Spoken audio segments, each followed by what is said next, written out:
La force du don humanitaire ne demeure pas que dans le montant, mais bien dans le bon emploi du montant. Tels furent les mots d'un certain Gilbert Choulet, qui montre ici qu'une ONG se doit d'utiliser ses forces correctement en vue de la bonne intention et qu'il ne suffit pas d'avoir les moyens d'agir, mais il faut agir pour la bonne cause.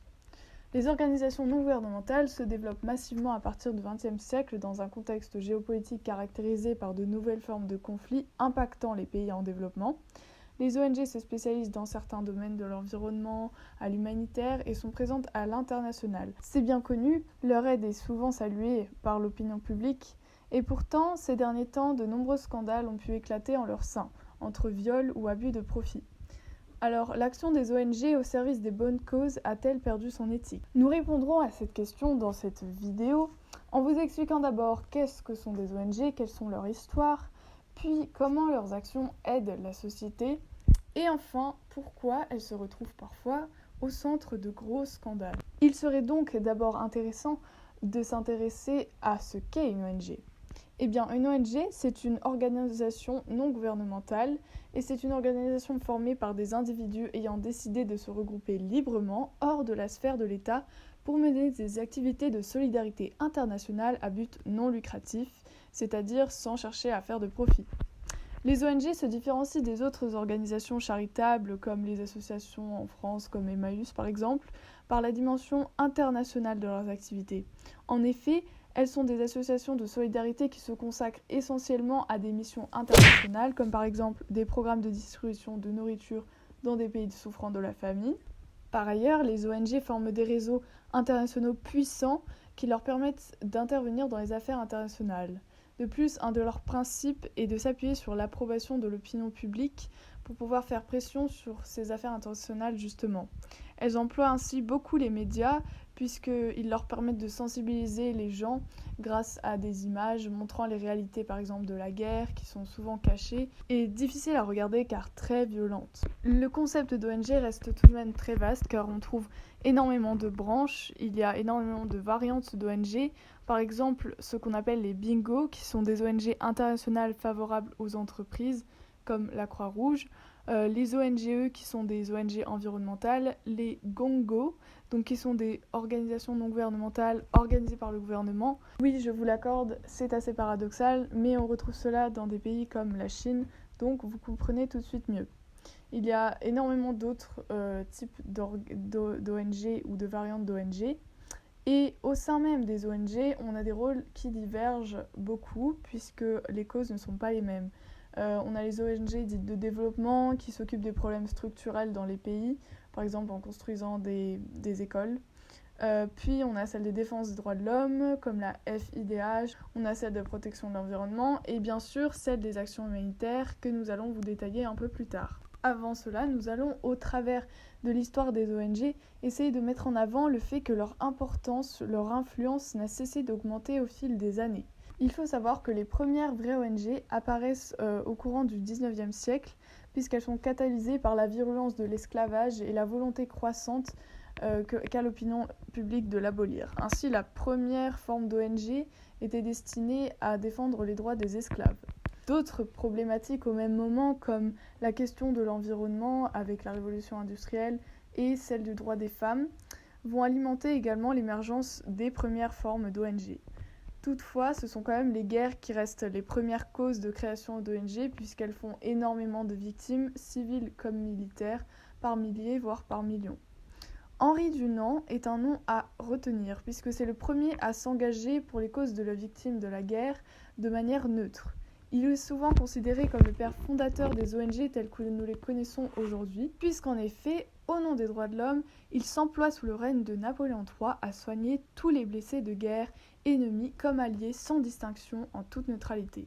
Il plaidera par la suite juridiquement auprès des États la neutralité des sauveteurs, mettant en place ainsi le concept de corridor humanitaire, donc indépendant des États, est très important au sein des fonctionnements d'une ONG. L'organisme qu'il crée en 1863 n'est autre que la Croix-Rouge, qui est donc la plus vieille ONG moderne de l'histoire, et j'imagine que vous la connaissez tous.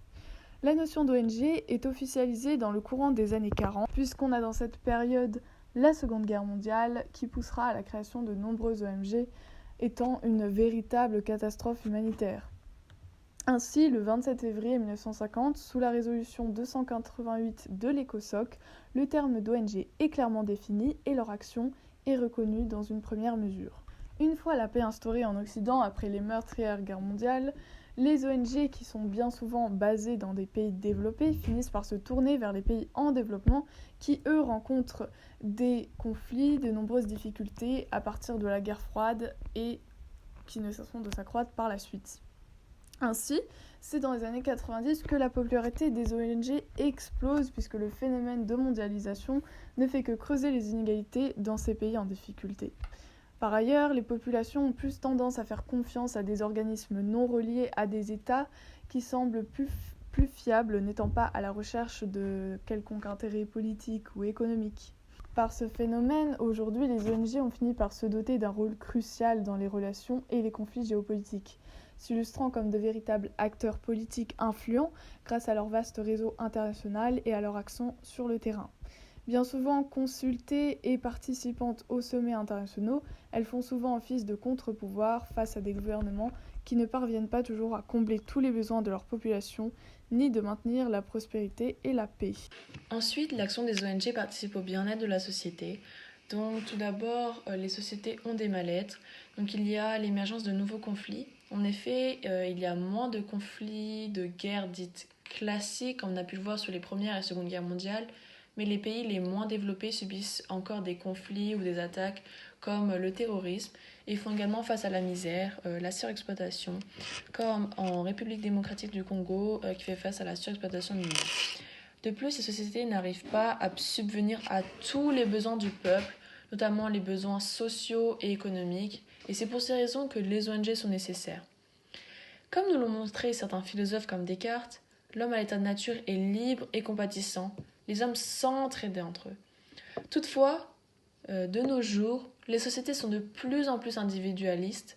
L'individualisme est défini selon Durkheim comme un phénomène qui ne commence nulle part, mais qui se développe sans s'arrêter tout au long de l'histoire. Ainsi, c'est pourquoi les ONG sont nécessaires, car les populations ont besoin d'aide, elles ont besoin de votre aide et de notre aide. Ensuite, les ONG pallient les faiblesses de certains États. C'est dans ce contexte de société que les ONG apparaissent. Donc, comme nous l'a dit Pierre Rabhi, qui est un écrivain français, un essayiste, un écologiste, c'est parce que nous n'avons pas organisé le monde sous l'inspiration d'un véritable humanisme que nous avons recours à l'humanitaire comme palliatif à cette grande défaillance.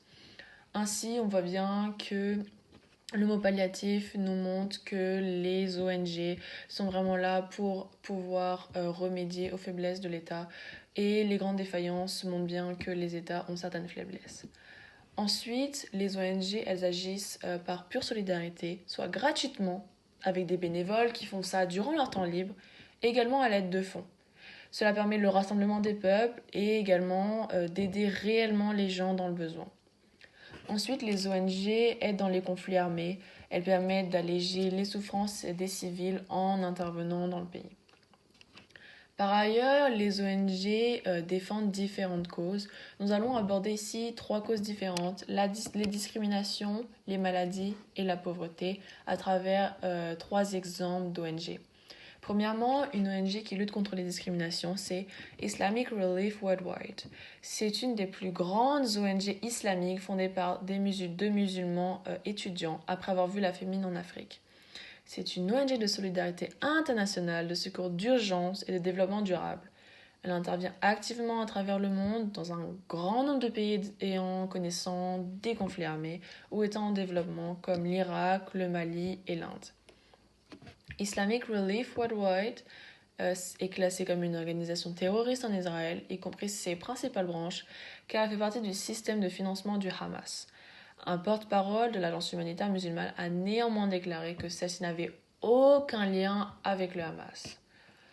Ensuite, des ONG luttant contre les maladies comme les Médecins sans frontières, qui est une ONG très connue. C'est une ONG médicale humanitaire internationale d'origine française. Et oui, notre cher pays, la France, a participé à la création d'une ONG.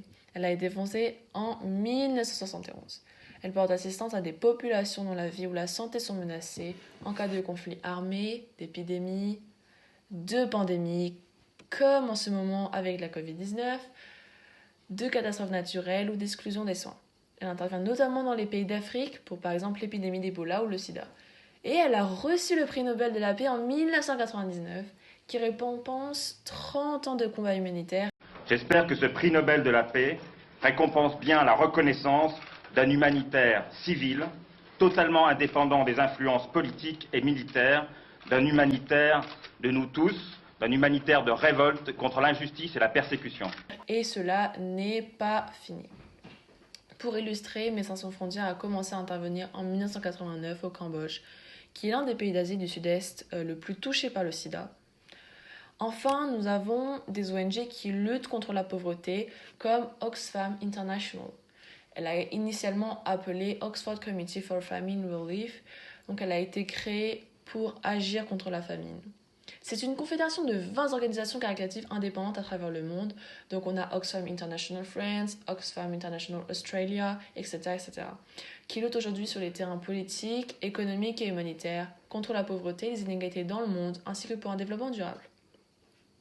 En 2019, Oxfam a apporté une aide humanitaire à 1,2 million de personnes en Syrie, ce qui est relativement un grand chiffre, en donnant de l'eau propre et des vêtements.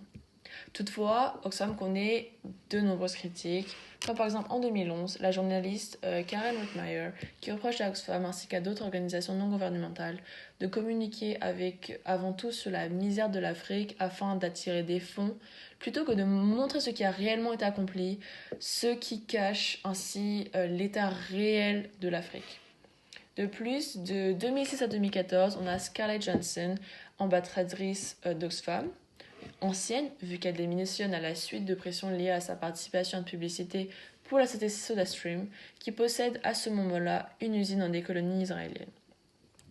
Bien qu'Oxfam n'appelle pas à du boycott, l'organisme est considéré comme anti-israélien par les conservateurs canadiens et d'autres soutiens à Israël.